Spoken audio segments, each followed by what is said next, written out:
নাহিদের বল যেন ভয়ে ছেড়ে দিচ্ছিল পাকিস্তান। একাই নিলেন পাঁচটি উইকেট।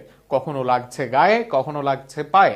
পেছন থেকে লিটন বললেন ওর হাঁটু কাঁপতেছে, রেপুটেশন ভালো না ওর।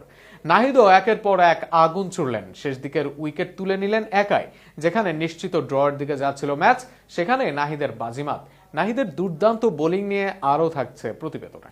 একজন বোলার নিয়মিত বোল করছেন প্রায় 150 গতিতে, তাও আবার মিরপুরের মাঠে।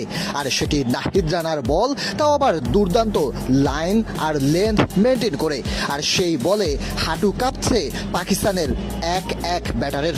শুরুতে দুর্দান্ত খেলতে থাকা পাকিস্তান এক সময় এমন চোখ রাঙাচ্ছিল, মনে হচ্ছিল তারাই যেন জয় ছিনিয়ে নিবে শান্তকে অপমান করে। তবে সেই অপমানিত হতে দেয়নি বাংলাদেশকে। আর তার মূলে যিনি রয়েছেন তার অন্যতম নায়ক নাহিদ রানা পাকিস্তানের বিপক্ষে টেস্টে 5 তুলেছেন, তাদের ব্যাটারদের নাভিশ্বাস তুলেছেন। এরপর ঘরের মাঠেও ওয়ানডেতে বাজিমাত করেছেন এই নাহিদ রানা পাকিস্তানের বিপক্ষেও। তবে নাহিদ রানার ভয়ে কেঁপেছে পাকিস্তান প্রিমিয়ার লিগের ব্যাটাররাও। তবে এরপর নাহিদের গতি থামেনি টেস্টে এসেও। একের পর এক উইকেট তুলে নিয়েছেন আজ টেস্টের শেষ দিনের জমজমাট সময়ে। শুরুতেই নাহিদ রানার শিকার হয়েছেন শান মাসুদ। 5 বলে 2 রান করে নাহিদের বল বুঝে ওঠার আগেই লিটন কুমার দাসের কাছে ক্যাচ দিয়ে ফেরেন শান মাসুদ।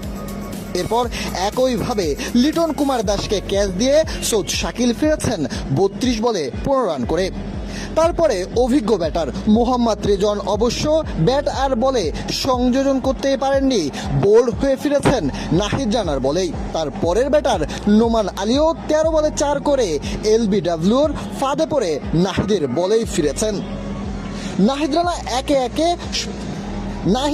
একে একে শেষের দিকের সবগুলো ব্যাটারকেই ফিরেছেন পাকিস্তানের, যা বাংলাদেশের জয় ছিনিয়ে আনার সবচেয়ে বড় কারণের একটি।